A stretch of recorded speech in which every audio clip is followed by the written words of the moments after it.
But this one is like, I'm pretty sure we're all going to be on the same page with this one. This one's like not that there was any gray area previously, but like this is like, I would say that like the home run of like worst case scenarios that could possibly happen that I've heard of, which is Victor Salva, which like I feel like even the name just like sounds kind of creepy. And like I know that's weird to say, but like it does. It's kind of like when you see somebody sometimes and you're like, I hate your face. It's like, that's this guy. Like, I hate your face and like I hate the sound of your name. And then like we're right to feel that way because he's probably like one of the worst humans I've heard about in like a long time. So who is Victor Salva? He is was he technically the producer? He's a film director. Film director, okay. And his claim to fame was directing the Jeepers Creepers series. Yeah. And that clown movie. What was that clown movie? Clown House. Clown House. Which is like even just cult. the description alone should signify some sort of red flag here. Like, I don't know. The circus can be the main event for many a young boy.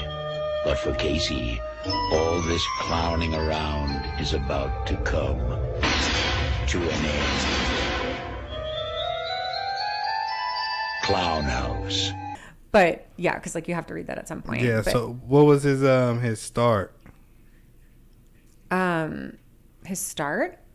Yeah. How did he get? Well, I guess let me break that down. Yeah. That's where I come in. So I know Victor Salva. He as a child, he was like very inspired to shoot films. So I guess he did like a whole bunch of bootleg little small films. Oh, I didn't know all that. Jeez. Yeah, and he was working at a daycare facility. Oh yes, you're right. Okay, and I so forgot. I guess that's how he met his main victim Nathan, who would later like start in in his movie. So he became friends with the parents. His grooming process was developing my love and trust, and developing my parents' trust. And so essentially he became a close friend of the family, and then that turned into where it was just like everything for him was sexual. Videotape all of it. I mean, it was full blown. Some of the cast and crew came to my mom and said, Nathan and Victor's interaction on set is not okay. There is something going on. This is like beyond premeditated. This is like really dedicating this as like your life's work, Grooming. Yeah, like that level of just like really orchestrating this like outcome for yourself, like with another person. It's like wild. Like of course it's like easier for us to see like, oh my God, like how did the parents like not see this? Or, you know what I mean? It's like so easy for us to like want to say that and like want to default to that. And like, I will admit it. Like I'm just human nature is like, what? Like, how did you let this happen? But like, it's just like that level of manipulation. It's just like, there's no way a parent would go along with it willingly. So like, like how crazy was this person, So his first big movie was Clown House, Clown House, which he auditioned like 20 kids for. And the guy Nathan auditioned and he eventually got the part. And that's kind of where the molestation started happening, is when he was 9 years old. Yeah. And he started knowing him when he was like 6, though. So this was like, years in the making.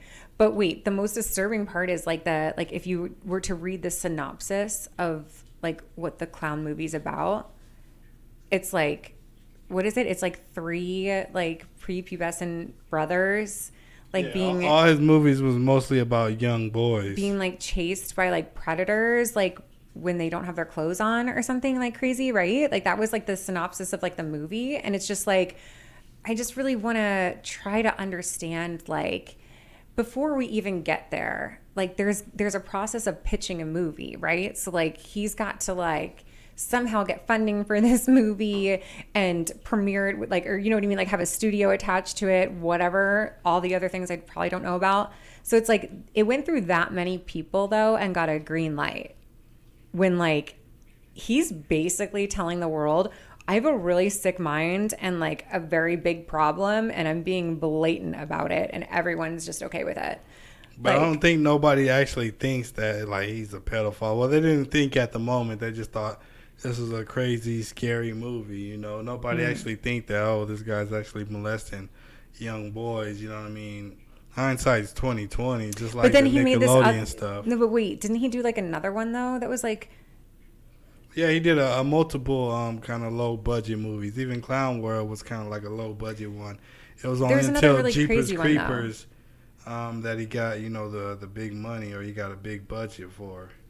Well, it was the Coppola dude or whatever. Yeah, well, Coppola, he was another director. He was kind of aiding and abetting. He got him the Jeepers Creepers kind of deal. He was already like a made producer, and Coppola was the one who kind of put him on. I just like, and see that, like, that's a whole nother layer of like trying to comprehend life. You know what I mean? Like not only did this one man do all these things, and like clearly it's just like must be some sort of mental illness or something that's just not okay to think, you know, that what he did was okay. But so like, even if you like take that aside and are like, okay, wow, like this person's kind of like a monster, like we need to figure out like how life can go this poorly for someone. But then you have a person of statute, like, you know, or stature, like that's prominent in like the community or in their industry, like the Coppola guy, and it's like he just like not only agrees with him, but like you know, is like Aiding promoting and him and yeah. like giving him like funds and supplies. It's like, I just like don't understand that part even more so than than the other. It's like, what, he should be getting in trouble for this, or I don't know, something like, right? Like you can't just like, you know, it's like I don't know, it's like how we would stop a Nazi fucking supporting Hitler. Like, why are we like allowing this guy to support a man who, by the way, is admitting that he has a problem with young boys? He's literally at one point like trying to say like, I have a problem, like, you know what I mean? Like, not that we want to feel bad for him, because we don't, but like he's at least like self-aware to a certain degree. And so it's like, why are we ignoring the fact that he's telling us like straight up, like, well, not we, but the Coppola guy at least was ignoring it or didn't care. So it's like, I feel like he's just as bad, if not worse, because he has like some sort of wherewithal to like purposefully orchestrate things, you know, or support somebody that clearly has a mental illness. Like, he's almost worse than that. So it's like, let's get to the root of the problem here. Facts. Let's get to that. So eventually, the kid told his parents about like what was really going on, and immediately the parents went to the police, and the police raided Victor Salva's house, and they found child pornography. They even found video of him assaulting, Nathan, the actor, as well as the other, child porn that he paid for. So they indicted him on 11 counts, but I think he pled guilty to like 4 or 5 of them, and spent like 15 months in jail, and then got out. And then he was talking about how his time in prison was so bad that they was beating him almost to a pulp, that there was no rehabilitation, basically playing the victim. Yeah. I think what he's pointing out is like the gaps in our judicial system and the prison system. However, like, we're not going to feel bad for you. Like, yes, we understand like there's probably a lot of unfair things that happen in prison, but there's a lot of unfair things that happen in real life too. So I'm sorry that was your experience. Don't go there in the first place. That's why, we try to avoid going to prison or doing things that could put us in prison. Prison is not guaranteed like, a positive experience. Like, especially if you're a child molester or a snitch, like, you got other people locked up, you're going to have the worst time in prison. That's what I'm saying.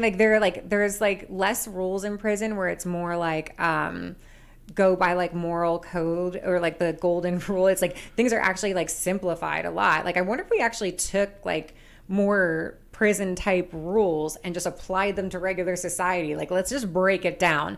Don't be a dick. Don't touch children. Don't rape somebody, and let's all go. Like, you know what I mean? Like, and like, hey, if he's got some weed or like stole this guy's $100, whatever, let's just let that go. Like let's not worry about that, and let's focus on like the big, you know what I mean? Like if we all just like worried about like the big monster people and like put our energy into that, you know, I think a prison society could go far. Don't quote me on that. I'm just kidding. You're not really gonna like play that, right? It's recording all that this. Was bad. Let's not actually say that. But what I'm saying is, the point is, I feel like in that environment, it's definitely more like eye for an eye, right? Yeah. Mentality. Yeah, they're very protective of kids in prison. So. Yeah, so like it begs the question, why are we not more protective of kids outside of prison? Facts. Is I guess that was the point I was actually trying to make. And like also like not to be like stereotypical by any means, but why is it always like those like creepy fat guys? Because they can't get cat what it's just they've like, never really ugh. just I think got attention from the girls, you know what I'm saying? So they go that route. Don't they know that they're just supposed to like learn some jokes and have a better personality, and then we don't care? Now when you look at Victor Salva, he was extra big. He ain't seen his, penis and There's somebody for everybody. I'm not saying yeah, it's no, for there me, is, but I'm saying they probably don't want the girls who want them. Well, beggars can't be choosers. Again, Facts. Life is unfair sometimes. But I mean, if you're a Hollywood director, I think I'm sure, you could eventually exactly. He could have get sugar daddied his way out of that situation. So like that's a cop out. Yeah, that's a cop out. I mean, he's definitely a predator. Money talks. No excuses. Oh yeah, it does. So I'm sure he could have figured something out. Yeah. Even just with his like power, of position in the industry. It's crazy how you can do that and get that far. Like, you know what I mean? That's what I'm saying. Like where are the people along the way that we're holding accountable for like this man pitching a movie like that and like, spending all of this time with young children? Like, you know what I mean? It's just like there were so many red flags. It's like we have to hold ourselves accountable for missing them. It can't just be like, oh, well, we didn't know. Hey, man, it's your boy Big Gang. You tapping into Pop Austin Media. You like that content? Man, hit that like, subscribe button, and get in tune. For sure, for sure.